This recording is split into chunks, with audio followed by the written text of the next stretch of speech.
Hai Sobat Pembelajar, ketemu lagi dengan kita dalam podcastku Pengetahuan dalam Genggamanku. Dalam edisi kali ini kita akan bercerita tentang cuan dari motret. Cuan dari motret. Siapa lagi kalau bersama dengan Mas Gatu ya. Mas Gatu ahli fotografi di Kementerian Keuangan. Semua orang sudah tahu siapa dia. Dia ambasador dalam satu merek tertentu yang nggak saya sebutkan di sini ya. Nanti kalau ngomong kecuali ngasih boleh sponsor ya. besok ya. Kecuali kasih sponsor, maka kita kasih di sini. Oke, siap. Nah, tema kali ini kita adalah cuan dari motret. Nah, kita to the point aja Mas Gatot ya. Dapat duit dari motret. Iya. Gimana caranya ini Mas? Ya kalau kita lihat zaman dulu kalau nyari duit dari motret ya yang paling pertama kali dalam yang kita bayangkan tentu saja kita motret di sebuah acara atau untuk klien, habis itu kita dapat bayaran, misalkan kayak wedding atau motret komersial atau motret untuk acara kantor BUD seperti itu ya, outing dan lain-lain. Jadi kita sebagai tukang foto atau sebagai fotografer, kemudian jasa kita itu dibayar. Itu yang paling umum, itu sejak dulu sampai sekarang. Kang foto ya Mas ya. Iya. Tapi ngomong-ngomong dalam hobi motret ini inflow sama outflow-nya gede mana nih selama ini? Nah, ya ini yang perlu kita pikirkan juga ya sebenarnya, karena kamera itu nggak murah juga ya peralatan fotografi. Tapi kalau zaman dulu itu relatif bisa diperhitungkan Mas ya, karena tukang foto terbatas, fotografer zaman dulu terbatas. Tapi begitu zaman digital sekarang itu persaingannya banyak sekali karena setiap orang motret. Jadi yang dulu bisa tarif harga mahal, sekarang yang murah saja dengan hasil yang sama sudah banyak banget saingannya. Jadi kita harus tricky dalam artian bahwa dari investasi yang kita keluarkan untuk peralatan fotografi dan lain-lain, kita harus bisa membuat perencanaan atau budgeting. Kira-kira nanti saya akan menjual seperti apa, kemudian apa saja yang bisa saya jual dari fotografi ini. Jadi sekarang berkembang lagi fotografi bukan hanya sekedar menjadi tukang foto. Gitu ya. Misalkan kayak saya kalau saya masuk di industri fotografi saat ini sebagai fotografer, saya nggak bisa total. Karena saya profesionalnya kan di Widya Iswara. Betul. Kayak Gus Excel kan ya. Sehari-hari ngajar gitu. Nah, bagaimana menghasilkan duit selain dari Kang foto tadi apa aja itu kira-kira? Contohnya gini, misalkan saya di industri fotografi ini sekarang ya memilih di industri fotografi cari duit sampingan dalam tanda petik itu dari ngajar fotografi. Karena fotografer itu banyak. Tapi fotografer yang bisa ngajar sedikit.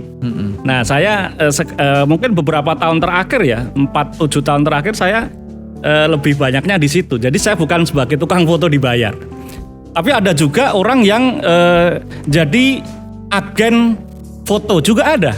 Jadi misalkan kayak semacam agen-agen iklan, advertising dan lain-lain. Sekarang ada yang ini ada klien minta foto ini, kamu minta foto apa? Iya, aku pernah dengar gini loh Mas.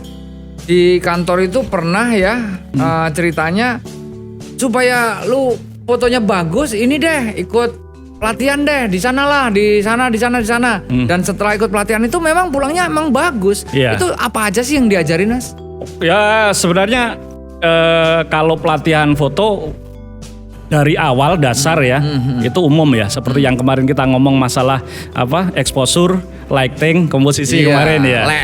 Nah, itu kan baru sekedar teknisnya saja. Selebihnya itu ada pelatihan-pelatihan lanjutan ya, advance bahkan sampai expert yang dikhususkan untuk pangsa pasar yang lebih khusus. Ada food fotografi, landscape fotografi, apalagi travel fotografi. Girls fotografi ada nggak? Apa itu? Girls fotografi. Girls fotografi modeling ada. Itu jadi suka itu saya. Itu lebih belajarnya lebih khusus dan cara menjualnya pun lebih khusus. Ini yang sekarang menjadi peluang baru Mas Ekso. Jadi bahkan sekarang ya kita jalan-jalan, hobi traveling sambil bawa kamera. Foto yang kita hasilkan dari traveling itu bisa dijual. Saya dengar itu ada orang yang mau difoto dia yang bayar. Bener gak sih itu? Ada yang seperti itu karena sekarang misalkan ada orang yang katakan orang mau membranding dirinya sebagai model misalkan. Yeah. Kalau persaingan tambah banyak juga sekarang, bukan hanya di fotonya aja, modelnya juga. Artinya dia biar saya nanti branding modelnya lebih bagus, lebih kuat. Saya minta Mas Darwis atau minta siapa fotografer yang terkenal untuk memotret saya yang bayar, bisa saja gitu. Nah, untuk motret orang, motret alam, motret indoor dan outdoor, alatnya sama nggak sih? Secara umum sama, alatnya kamera ya. Cuma nanti peralatan-peralatan tambahan itu disesuaikan dengan kondisi pemotretan dan tujuan pemotretan. Misalkan kalau kita untuk motret landscape, kan kita perlu tripod dan filter-filter juga kan. Betul. Tripod ada yang murah sampai mahal. Kalau kita untuk belajar hanya untuk senang-senang yang murah. Tapi kalau sudah kita nanti profesional landscape photographer, alatnya biasanya mengikuti. Nah, di wedding fotografi itu juga gitu sama. Nah, kalau untuk bisa dapetin cuan tadi, itu harus profesional apa bisa sampingan? Zaman dulu profesional. Zaman dulu, tapi sekarang semua orang bisa mendapatkan duit dari foto. Berarti saya bisa dong? Bisa sampean. Bisa motret, kan sekarang motret semakin gampang ya. Entah pakai kamera, bahkan pakai handphone saja itu bisa jadi duit. Oh gitu. Sederhana saja. Ya. Gus Sekso pakai handphone atau pakai kamera digital motretin bunga. Atau kalau ada bisnis lele itu kan, Siap. motretin ikan-ikan, backgroundnya dikasih background hijau atau putih dengan lighting tertentu, potretin. Fotonya taruh di Shutterstock. Shutterstock. Atau ada yang namanya Shutterstock, ada Dreams Picture dan lain-lain. Posting di situ. Itu setiap hari biasanya kalau kita sudah ini ada yang ngedownload. Ngedownload itu bayar. Ada yang bayar. Pertama biasanya $0,5, $1. Kalau kita sudah bangun portofolio di Shutterstock itu, Mas, foto-foto sederhana. Pensil dipotret, kemudian asbak dipotret. Semut yang kecil itu dipotret, taruh di Shutterstock, nanti ada yang ngedownload $1.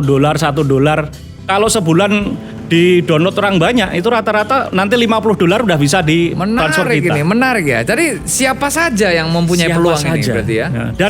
Dan itu bukan monopoli fotografer lagi. Misalkan zaman dulu gini.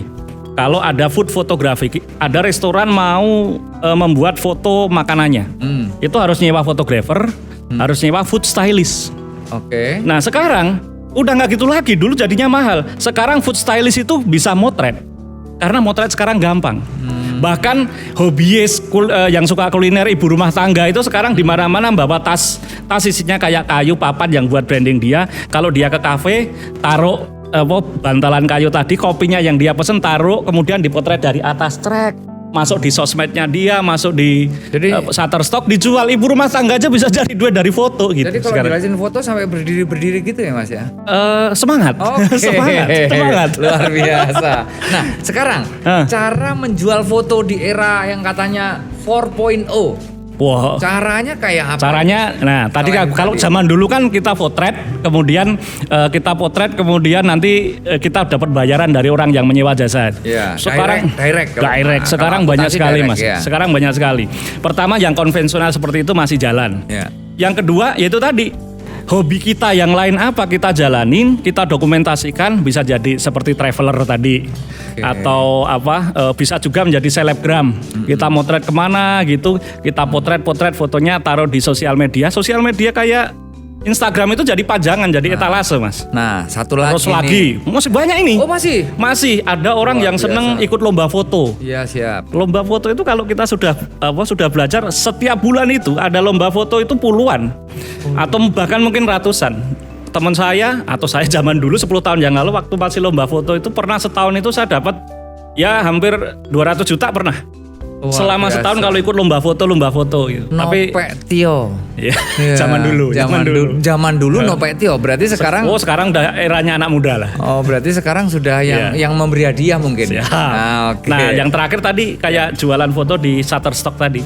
Yang siapa saja bisa motret itu tadi. Gitu. Luar biasa ini ya. Jadi semua tentang cuan dari motret sudah dijelaskan sama Mas Kato. Jadi kalau misalnya ada lagi nggak kira-kira yang pengen diceritakan tentang cuan dari motret yang belum dijelaskan tadi kira-kira? Sebenarnya masih banyak Mas Gus Sekso ya. Contohnya seperti saya sebagai pengajar foto. Ada juga yang orang sukanya review produk-produk fotografi. Review produk fotografi. Iya, saya punya YouTube channel atau punya podcast kayak gini. Nanti Iya. setiap ada barang baru saya review. Kalau review kita sudah bagus dipercaya orang, nanti brand-brand kamera itu ngasih barang untuk direview, nanti dapat bayaran. Oh, begitu. Nanti kalau ya. yang terakhir, kalau memang kita sudah ada tahapan tertentu, bisa misalkan kayak saya sekarang bisa jadi brand ambassador salah satu produsen kamera Jangan atau disebutin, peralatan foto, jangan nggak disebutin. usah. Nanti kalau- Kecuali kalau ngasih sponsor. Oke, Iya. boleh. Jadi itu itu juga bisa jadi penghasilan juga sih. Oke, luar biasa ya. Ini seorang dosen, seorang guru, seorang bapak, hobi motret dari mulai kang foto jalanan ya. Dari Pernah album dulu dari album wisuda Iya. sampai motret. Saya udah dikasih foto-fotonya Mas Gato banyak itu di background Oh, iya. banner saya itu banyak sekali. Ah, itu- Orang-orang rata-rata bilang keren banget Pak, keren banget Pak. Nah, foto-foto seperti itu Mas, itu Iya. ini sekarang bulan apa? November, Oktober, November, Desember itu setiap tahun panen gitu. Ya nggak panen lah, ada lah. Oh, gitu Jadi ada perusahaan-perusahaan mau bikin kalender itu PM. Dari lihat fotonya di Instagram, foto yang kayak kemarin foto-foto sunset, foto-foto pemandangan itu di PM nanti bisa kita jual. Per foto itu berapa gitu. Oh, kalau gitu nanti kita Kalau itu hitungannya bisa- tentu saja nggak kayak Shutterstock. Ini hitungannya sudah berapa K gitu. bulan November, Desember, Oktober, November, Desember. Nah, bulan-bulan ini nih. Iya. Oh, berarti nanti yang edisi ini Iya. yang memberi komentar terbaik dapat hadiah dari Mas Gato ya. Oh, siap. Ingat, dari podcastku yang dapat komentar terbaik. Komentar terbaik. Kita kasih hadiah ya. Kasih hadiah. Iya. Ada gitu. Tapi ngomong-ngomong durasinya udah panjang ini Mas. Masih banyak Udah. pada yang perlu diobrolin. Iya, nanti kita bisa obrolkan di kesempatan lain. Oke lah. Tapi Siap. by the way, terima kasih. Ini benar-benar luar biasa ilmunya. Jadi, sobat pembelajar, itu tadi yang bisa kita dapatkan ilmu dari Mas Gato ya, brand ambassador salah satu merek ternama di Indonesia. Dan beliau juga sibuk mengajar sebagai widaiswara, sebagai bapak, sebagai pegawai. Luar biasa, masih menyempatkan waktunya ke luar daerah, ke pelosok Indonesia untuk melakukan hobi motret. Jadi cuan untuk dapat cuan dari motret. Ya. Sekali lagi terima kasih atas waktunya. Sampai ketemu di podcastku, pengetahuan dalam genggamanku.